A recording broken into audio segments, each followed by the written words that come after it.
Brian, how often do you recommend we look at the P&Ls and how do you know if what you're seeing is true?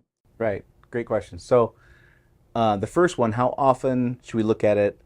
I'm a huge fan of looking at it at least monthly, Okay. quarterly, semi-annual, annual. Um, so sometimes we try to look at things in smaller than 1 month windows and it gets really hard, especially if you have payroll every 2 weeks. You have payroll every other week, but you're looking at, let's say the pay period, ended on the 17th and you're paying on the 24th or whatever.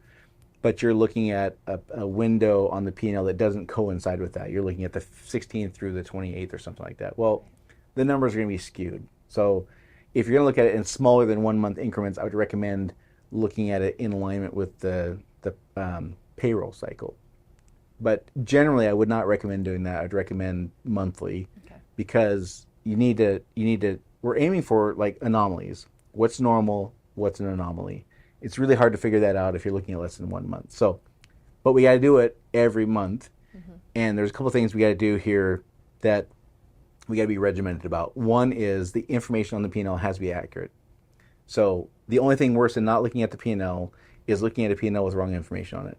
It will absolutely send you in the wrong direction so fast. And by the time you figure it out, you might be in big trouble. So if you're saying things or thinking things like, I know our P&L is not accurate, but our bookkeeper is working on it, that's a red flag. If you're saying or thinking things like, yeah, we have this category called Ask Your Accountant. I know it's like $27,000. I know it's not supposed to be. Why are you laughing Yeah, about I feel that? personally attacked on that You feel one. attacked? If you have those that carry on for months and months and months, that's a red flag. Yeah. So we need to have accurate data. And what I mean by that is two things. We got to make sure all this stuff is accounted for properly and timely, right? So we can look at our P&L once a month. So for me, the 8th was the day. On the 8th of every month, the books had to be closed. And with very few exceptions, everything was closed. All the accounts were reconciled. Everything was done on the 8th. Because if we didn't have that deadline early enough in the month, well, if you wait till the 27th of the month, like a whole another month has passed before you even start addressing a problem that you might find. So that could cost 10, 20, 30, 40, $50,000 if you allow to run it a whole another month like that. In extreme cases, people don't look at their P&L for 6 or 9 months, and they're in really bad shape when they figure out something has happened. So we got to look at it every month, and we have to have a deadline because if we don't have a deadline, pretty soon we just look at it. Well, I'll look at it. Now it's the 25th, or now it's the 18th, or now it's the 12th. I'm kind of getting around to it. We have to understand and treat this like a business, not a hobby. If remember like when you learned when I learned CPR back 20 years ago, there was the ABC, Oh, yeah. airway, breathing, circulation, right? Yeah. Okay. The reason they had ABC is if you stop the bleeding but they couldn't breathe, the patient dies, right? The P&L is the same way. You can have a great culture, you can have 97% close rate. If you're losing money, the patient dies. Yeah.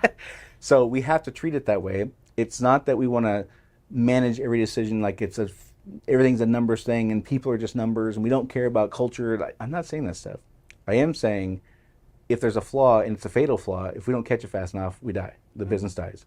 So we have to treat it with that level of seriousness. So for me, the 8th of the month, the books had to be closed and I was obligated to look at it on the 8th and say, what was the last month like? Were we within our parameters? And I'm talking like 5 to 15 minutes. I'm not talking about spending 4.5 hours poring over a P&L, every detail. I knew the numbers. I knew the 6 categories to pay attention to. I knew the percentages I needed to be within. If all the boxes checked, I'm on the next thing in like 5 minutes or less. If there's an anomaly, then I dive into that. But we had to be regimented about when it was going to happen. So in order to do all that stuff, though, the things have to be accurate. Back to our thing about if we have a CPA working on something or our bookkeeper's looking into this thing, we're just kicking the can down the road, which means if we have those months, plural, where we have this accounting category that's unresolved, we don't have any factual information. We don't have an accurate P&L, which could completely send us down the wrong track. So I know people don't like to hear this, but we have to have our books reconciled. We have to have the Ask My Accountant category cleared by the 8th every month so we can look back and say, here's what this month actually looked like.